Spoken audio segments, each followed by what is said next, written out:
कि साइकिल दे रहे हैं, कंप्यूटर दे रहे हैं, मोबाइल से पढ़ो बेटी, इस चीज से पढ़ो बेटी, पढ़ते पढ़ते ले भागो बेटी। यही योजना है, उनका योजना यही है और कुछ नहीं। नमस्कार, आप हॉट इंडिया के प्लेटफॉर्म पे हैं और मैं हूं साहिल सन्नी। दोस्तों, बिहार से एक बहुत ही शानदार खबर आ रही है।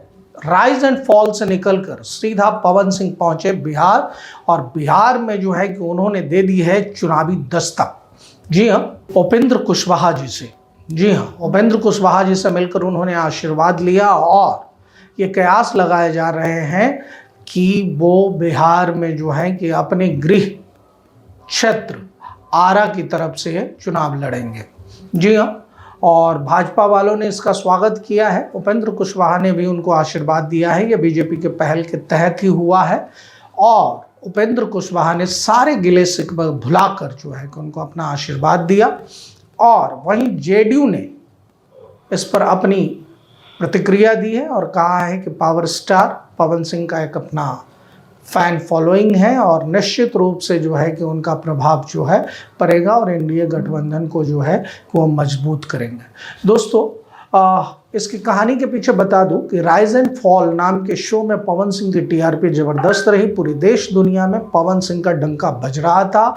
टीआरपी जो है शो की बहुत ही जबरदस्त जा रही थी। अचानक से पवन सिंह ने राइज एंड फॉल को छोड़कर ये बताया कि वो गेस्ट के रूप में थे, प्रतिभागी के रूप में नहीं थे।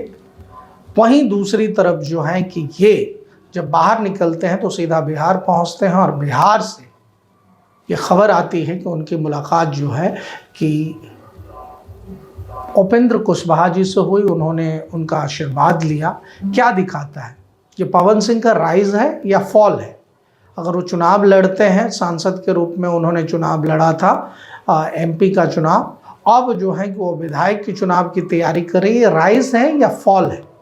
वहीं दूसरी तरफ तेज प्रताप यादव ने भोजपुरी फिल्म स्टार पवन सिंह के बीजेपी में शामिल होने पर कड़ी प्रतिक्रिया दी है। तेज प्रताप ने कहा है कि इन लोगों का यही काम है, कलाकार हैं तो कलाकारी करे। और खास करके जिस व्यक्ति का नाम पवन सिंह है, पवन सिंह जो कभी लखनऊ में हमारे पैर पर गिरे हुए थे, आज जो है कि दोबारा चले गए किसी न किसी और के पैर पर गिरने के लिए। ये लगातार किसी न किसी के पैर पर गिर रहे हैं। इनको समझ में नहीं आ रहा है कि इनका बुद्धि और विवेक कहाँ चला गया है। इस पर तेजस्वी यादव की जो प्रतिक्रिया थी, ये जो है कि बड़ा गंभीर प्रतिक्रिया है। पवन सिंह क्या करेंगे नहीं करेंगे ये तो उनका काम है, वह कलाकार है। तेजस्वी यादव ने कहा कि उनको कलाकारी करना चाहिए। वहीं दूसरी तरफ तेजस्वी यादव से जब ये कहा गया कि छठ को यूनेस्को में दर्ज कराने को लेकर नरेंद्र मोदी ने पहल की है, इस पर तेज प्रताप जी ने कहा कि अच्छी बात है, लोक आस्था का सवाल है, कोई अगर आगे बढ़ा रहा है तो अच्छी बात है। इसी बात के क्रम में बिहार में भोजपुरी स्टार पवन सिंह के चुनाव लड़ने की तस्वीर साफ होती नजर आ रही है। उन्होंने आज राष्ट्रीय लोक मोर्चा आरएलएम के प्रमुख उपेंद्र कुशवाहा से मुलाकात की। उनके साथ बिहार बीजेपी प्रभारी विनोद तावड़े भी मौजूद रहे। इसके बाद अब वे विनोद तावड़े के साथ ही केंद्रीय गृह मंत्री अमित शाह के आवास मुलाकात करने पहुंचे।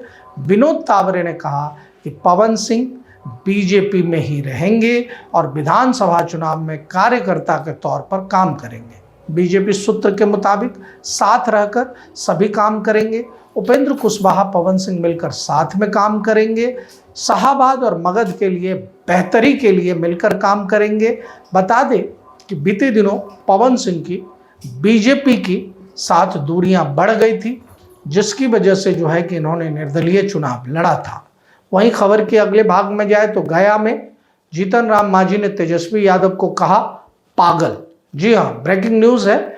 जीतन राम मांझी हम प्रमुख ने तेजस्वी यादव को कहा पागल। उसका दिमाग इधर उधर हो गया है क्या?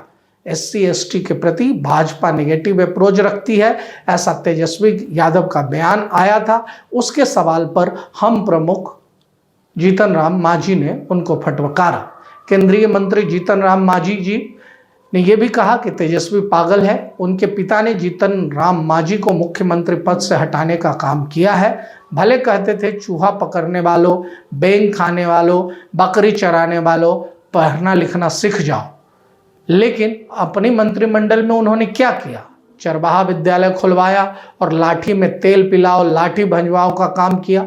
जीतन राम मांझी जब मुख्यमंत्री था तो 35 विधायक लेकर बिहार के राज्यपाल के यहाँ और राष्ट्रपति के यहाँ गए थे कि जीतन राम मांझी के हटाओ। यह बात तेजस्वी को लगता है कि मैं भूल गया हूँ, बिल्कुल नहीं। तेजस्वी भूल जाता है, उसका दिमाग कुछ इधर उधर हो गया है। बिहार में विधानसभा चुनाव से ठीक पहले टिकट बंटवारे का दौर शुरू हो गया है, लेकिन अब कांग्रेस का टिकट देने के नाम पर अज्ञात लोग ठगी की वारदात को अंजाम दे रहे हैं। बिहार प्रदेश अध्यक्ष राजेश राम ने जारी एक समाचार में बताया कि हाल के दिनों में यह संज्ञान आया है कि कुछ असामाजिक तत्व भारतीय राष्ट्रीय कांग्रेस यानी कि AICC के नाम पर फर्जी कॉल्स कर रहे हैं और टिकट आवेदकों से पैसे की मांग कर रहे हैं। यह न केवल एक गंभीर अपराध है बल्कि कांग्रेस पार्टी की साख को धूमिल करने का एक सुनियोजित षड्यंत्र भी है।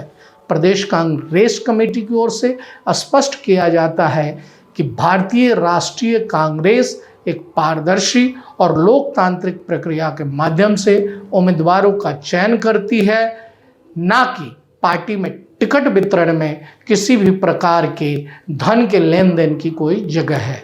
विपक्षी दल हमारी छवि को खराब करने और राजनीतिक माहौल को दूषित करने के लिए इस प्रकार की साजिशें रच रहे हैं।